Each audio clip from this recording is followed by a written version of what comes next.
गीता अध्याय 7। माता दी जय श्री कृष्णा। आज की कहानी है गीता अध्याय 7, नाम ज्ञान ज्ञान योग।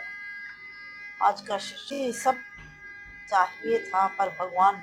एक बड़े शहर में कर्ण नाम का एक युवक रहता था। पैसे, मोबाइल, शौक, शराबे, सपनों से भरपूर हुआ, लेकिन मन भीतर से खाली। उसे लगता था कि भगवान को मानता हूँ, पर सच बोलूँ तो ज़रूरत पड़ने पर ही याद आता है। एग्जाम हो, बिजनेस हो या डर लगे, तब एक दिन उसे गीता क्लास में सिखाकर एक दिन गीता क्लास में खींच कर ले जाया गया, जहाँ अध्याय 7 की चर्चा चल रही थी। पहला हर्ष, कितने तरह के भक्त हैं। क्लास में आचार्य जी बोले, भगवान कृष्ण कहते हैं 4 प्रकार के लोग मेरी तरफ आते हैं। नंबर 1, दुख में पड़ा हुआ। नंबर 2, कुछ पाने की इच्छा वाला। नंबर 3, जिज्ञासु और सच जानना चाहते हैं। नंबर 4, और ज्ञानी जो मुझे ही सब कुछ मानते हैं। इसमें सबसे प्रिय कौन है, जो मुझके लिए सिर्फ लाभ के लिए नहीं, के लिए चाहता है, सिर्फ लाभ के लिए नहीं। कर्ण के दिल में हल्का सा चुभन हुई। मैं तो हमेशा जब फंसता तभी कृष्ण को पुकारा, कभी ऐसा नहीं सोचा कि बस तुम ही मेरे हो। दूसरा हर्ष, सब कुछ वही है, फिर भी नहीं दिखता। अगले दिन कर्ण अपने ऑफिस जा रहा था। ट्रैफिक, हॉर्न, भीड़ सब देखकर चिड़चिड़ा हो चुका था। तभी उसे आचार्य जी की बात याद आई। कृष्ण कहते हैं, यह जो पूरा ब्रह्मांड है, 5 तत्व, मन, बुद्धि, अहंकार, सब मेरी ही प्रकृति है, और इसके पीछे जो चेतना शक्ति है वह भी मैं हूँ। मतलब जो हवा चल रही है, जो सूरज चमक रहा है, जो तुम्हारा दिमाग सोच रहा है, सब मेरा विस्तार है।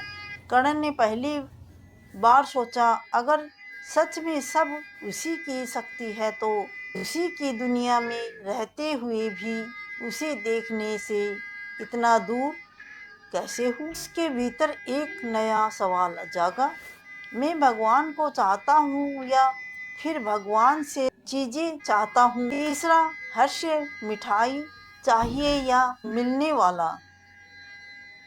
कुछ दिन बाद उसे जबरदस्त बिजनेस वाला लॉस हो गया। वही पूरी आदत, धीरे धीरे मंदिर भागा। हे कृष्ण, मेरा नुकसान भर दो, काम जमा कर दो, फिर मैं रोज आपका पाठ करूँगा। हे कृष्ण, मेरा नुकसान भर दो, काम जमा दो, फिर मैं आपका रोज पाठ करूँगा। घंटी बजते अचानक उसे हंसी आ गई। मन में आवाज आई, तू मंदिर में किसके लिए आया है, मेरे लिए या बिजनेस के लिए? तुझे मिठाई ज्यादा प्यारी है या मिठाई देने वाला?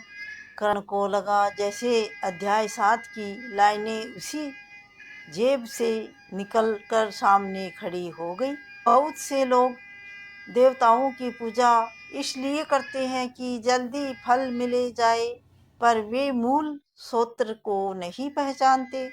सब शक्ति, सब फल अंत में मुझे ही आता है। उस दिन उसने अपने आप से कहा, कृष्ण, आज पहली बार मैं कुछ मांगे बिना आया हूँ।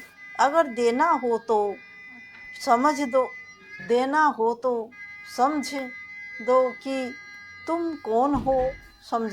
अगर आपको देना है तो समझा दो कि तुम कौन हो और मेरे लिए क्या हो। कृष्ण, आज मैं पहली बार कुछ मांगे बिना आया हूँ। अगर देना हो तो समझा दो कि तुम कौन हो और मेरे लिए क्या हो। चौथा हर्ष ज्ञान और विज्ञान। करीब 1 महीना वह रोज थोड़ा थोड़ा गीता पढ़ने लगा।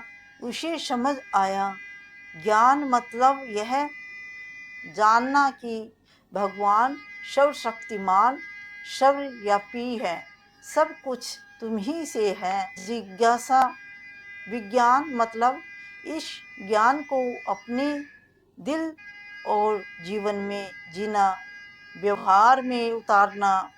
अब जब उसे प्रमोशन मिलता वह कहता, धन्यवाद कृष्ण, यह भी तुम्हारी कृपा है।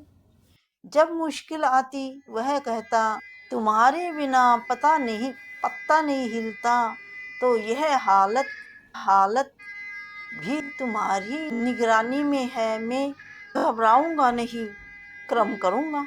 धीरे धीरे उसकी प्रार्थना बदल गई। कल तक मुझे यह दे दो, वह दे दो, आज मुझे जोड़ दो, बाकी जैसा तुम्हें ठीक लगे। आज मुझे तुम जोड़ दो, बाकी जैसा तुम्हें ठीक लगे। पांचवा हर्ष सच्चा रिश्तेदार कौन है। एक शाम कर्ण मंदिर की सीढ़ियों पर एक दिन शाम की समय कर्ण मंदिर की सीढ़ियों पर बैठा था। भीड़ से सब अपनी अपनी लिस्ट लेकर आए थे। किसको नौकरी चाहिए, किसकी 2 शादी, किसकी संतान, किसी को कांटे कोर्ट केस में जीत। उसने सोचा, जब तक मुझे लगा कि भगवान सिर्फ मेरी इच्छा पूरी करने वाले शक्ति है, तब तक रिश्ता सौदे जैसा था। जब समझ आया कि वह मेरा असली आश्रय है, शरीर पैसा लोग सब बदल जाएगा पर परिचय नहीं बदलते, तब लगा कि अब मैं उन्हें रिश्तेदारी से चाहता हूँ, डील से नहीं। उसे अंदर से बहुत हल्कापन महसूस हुआ, जैसे कोई बोझ उतर गया। अध्याय 7 की कहानी से सार निकला, भगवान को केवल समस्या सवर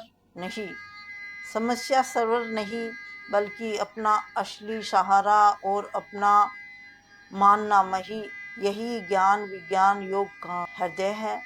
4 प्रकार के भक्तों में से सबसे ऊंचा वही है जो भगवान को सिर्फ भगवान के लिए चाहता है, न कि केवल लाभ के लिए।